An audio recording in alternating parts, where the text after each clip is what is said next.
What's up, YouTube? Dark Lord of Sword here. It's the first of the month, so it's time for a new video on the LEGO channel. This is the first of the original sets of the original designs that I'm going to be looking at. Give me a second here. I'm going to go ahead and fix the landing gear. They are, unfortunately, a little bit more fragile than intended on this version. The version that's on my Rebrickable has had this issue corrected. So this is the Razorfin, not the Razor Crest, the Razorfin. And it is a original design of my own creation. And as you can probably guess by what's in the cockpit, this is meant to be a Gungan Starfighter. After the Battle of Naboo, there was obviously the newly formed friendship between the Naboo people, the humans on the planet, and the Gungans, who were the indigenous population. And funny. I don't know if you heard that little noise just then. Anyway, and there's actually an old video game where the campaign in old RTS strategy game where the campaign centers around the Gungans setting up a colony on one of Naboo's moons. So they've gotten space flight at this point.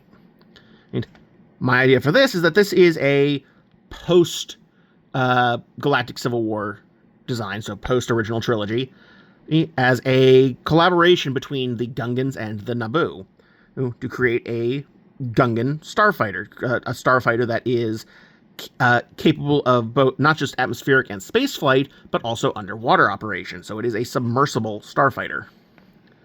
You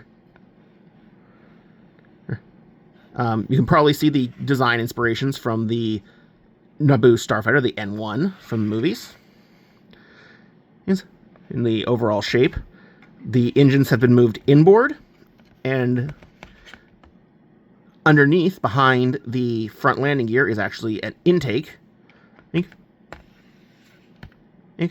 The engines, and this is meant to be an ion is meant to be a water pulse thruster for use underwater, while the blue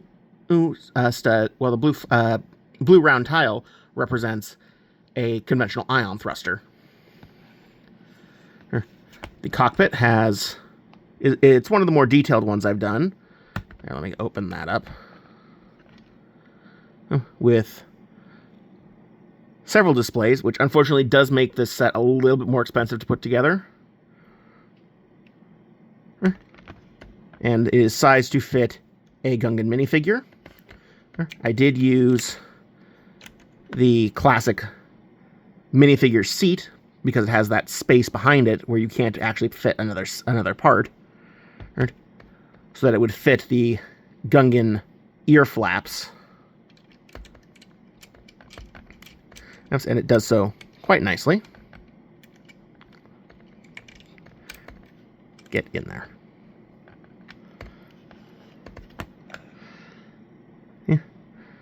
For armament, it carries two twin laser cannons, one pair on either side.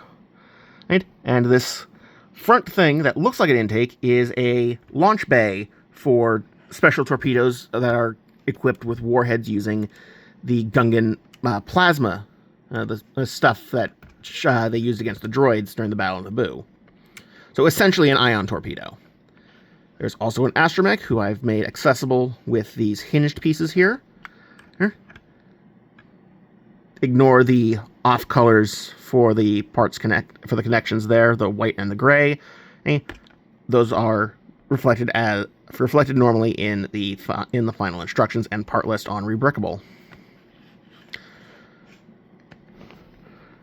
Part of the lore for this is that it's popular not among planetary defense forces on similarly watery worlds to Naboo, so places like Gli Anselmo, the home of the home of Kit Fisto species, and also on places like Mon Calamari, and on just generally worlds that have a lot of water that would need to be patrolled for pirates or dangerous wildlife.